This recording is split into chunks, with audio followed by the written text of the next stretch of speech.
It's been 1 year since the release of Genshin Impact. A lot of people have been upset with the lack of anything substantial in game, specifically for the anniversary.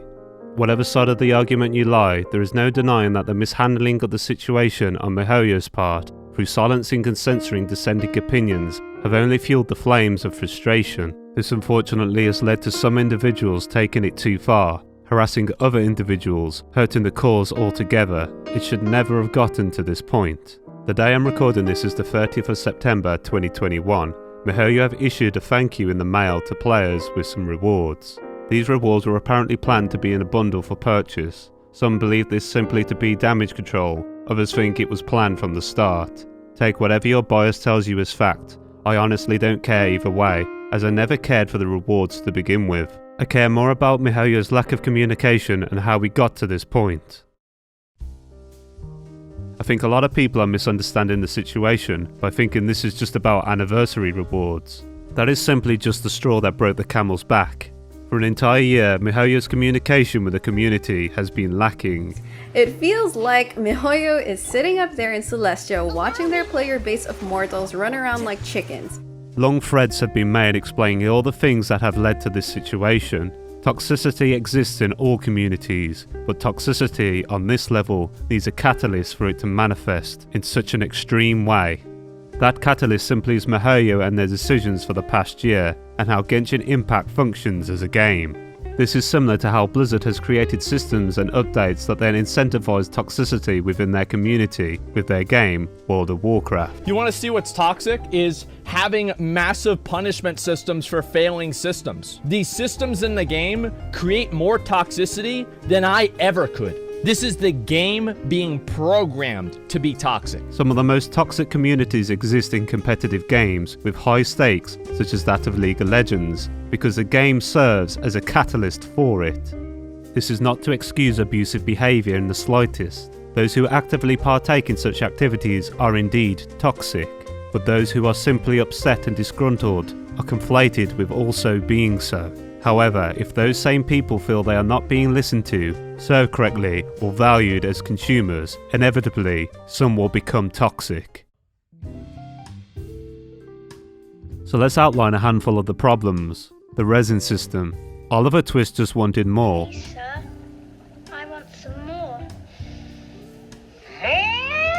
But MiHoYo gave him a bigger bowl. The security issues. I personally knew people who lost their accounts, and MiHoYo just flat out ignored them and told them to get stuffed. The leaker hunt decree. As much as I'm not in favour of leaks, the lack of a roadmap or clear information on what's coming next has led to the necessity of leakers, as a lack of transparency has led to frustration.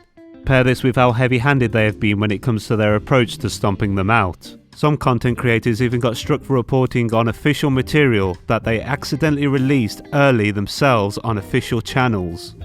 So it had this picture. So they accidentally posted it, kept it up for a few hours, took it down, then reposted it, right? And that was like 2.5 days ago, before the live stream officially dropped, right? So tell me why I receive a copyright strike for their mistake. To coincide with that, bad quality assurance, buggy character mechanics, or arbitrary balancing decisions. They have the budget to invest into a more stable QA team, where they could employ people to know the ins and outs of the game. They could even come from the community itself. Instead, they opt to rely on random beta testers, and I have no doubt that some of these participants are only there for the sole purpose to leak information. This mishandling of QA has led to multiple broken mechanics and new characters, which would be fine if they actually seem like they would eventually be addressed, but MiHoYo seems uninterested in balancing its own game. It is important to separate MiHoYo's management from its creative staff. There is no doubt that a lot of love and passion goes into making this game, and what they have produced is phenomenal. But this is why players can see the potential in the product and become frustrated when it's mismanaged in the way that it is. It is only natural to get burnt out in a game you've been playing for a while, but issues like this only accelerate the process. I know this firsthand, as it is the very reason I have not been making lore content for the past 3 to 4 months. Two of the most exciting patches for me were the Unreconciled Stars event in 1.1 and Dragonspine in 1.2. I still have fond memories exploring that snowy mountain, and the intrigue for the story and its world was at its peak. However, even as early as that, I saw dissatisfaction within the community. Players would burn through the content within a week and come to the conclusion, well, there's nothing to do now. The problem is, there was plenty to do, yet an arbitrary system commonly found in mobile games, designed with the specific purpose of gating players' progress, while artificially giving them reason to log in every day, was stopping them from enjoying said content. Following this, we had the Lantern Rite in 1.3, where they introduced the Theatre Mechanicus, an entirely new game mode that once the event was over, was taken out of the game. Then 1.4 hit, and we got the Windbloom Festival, with even more mini-games that were then taken away. 1.5 gave us a world boss and a Serenity Pot system, which for a change, remained in the game. Then 1.6 introduced a new explorable area, just to take it away. Although these events were great at the time, a pattern started to emerge. Content was temporary, and in the downtimes, you had nothing to do because you lacked the resin. MiHoYo wants you to feel bad even taking a day's break from their game, instead of giving incentives to spend as much time as possible within it. It's hard to take a few days break and wait for new content to drop, because you feel like you are actively losing progress by doing so. It's the opposite to Mondstadt's City of Freedom. It's a world filled with restrictions. The game sets the pace, not you. This is not only bad for existing players, but bad for new players as well, as they are automatically stuck behind everybody else with no hope of catching up to them. But Genshin is a gacha game. That is just the way they are. That simply is not an excuse. You don't force systems into your product to make it worse just because it's a staple of a genre. That staple does not exist to make the game better. It exists for entirely different reasons. Genshin is unlike any other gacha that came before it. It's way more ambitious and successful, yet it refuses to adapt to cater to its newfound audience. Why? Well, I guess you could say that it is down to the perspective of what success is to MiHoYo. So the people that can make the company more successful are sales and marketing people. And they end up running the companies.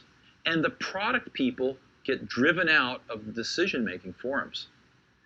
And the companies forget what it means to make great products.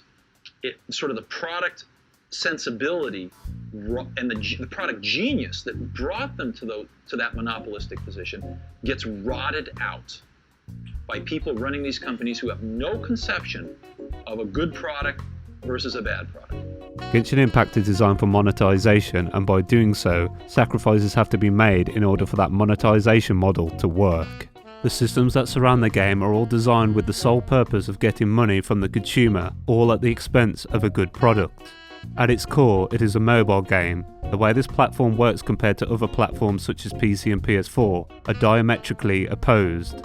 Temporary content that comes and goes is a byproduct of storage space restrictions on mobile devices. This necessity actively causes issues for other platforms. Outside of hardware limitations, there are ergonomic factors that affect the way the players experience the game. PC and PS4 players may spend longer periods of time playing the game in the evening after work or school, whereas mobile players may pick up the game several times throughout the day in small bursts. Control schemes on platforms are completely different. Certain actions prove more difficult for mobile players unless they have a controller to use with it. These two factors naturally create two prominent mindsets with the game. This is not to say PC and PS4 players are purely hardcore players and mobile purely casual. However, the mobile platform caters more towards the casual mindset. I do not blame casual or mobile players for the state of the game, but MiHoYo's stubborn stance to not open up and cater to other facets of its audience have proven to be frustrating. And I can't help but think it's because the sales are driving the product, not the passion of those who create it. My expectations, as well as many others, were in the vein of permanent endgame content in which we can utilise the characters that we have invested in.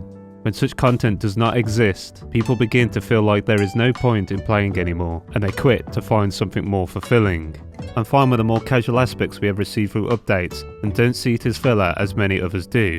Even so, we're 1 year into the game, and in terms of new content, we've gotten more of the same.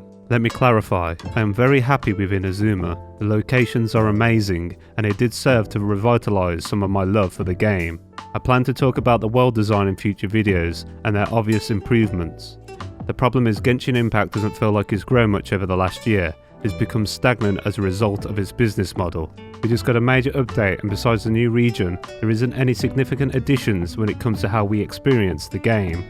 Right now I'm still logging in, doing daily commissions, spending resin and logging out. When people say this is a dead game, I think this is what they mean.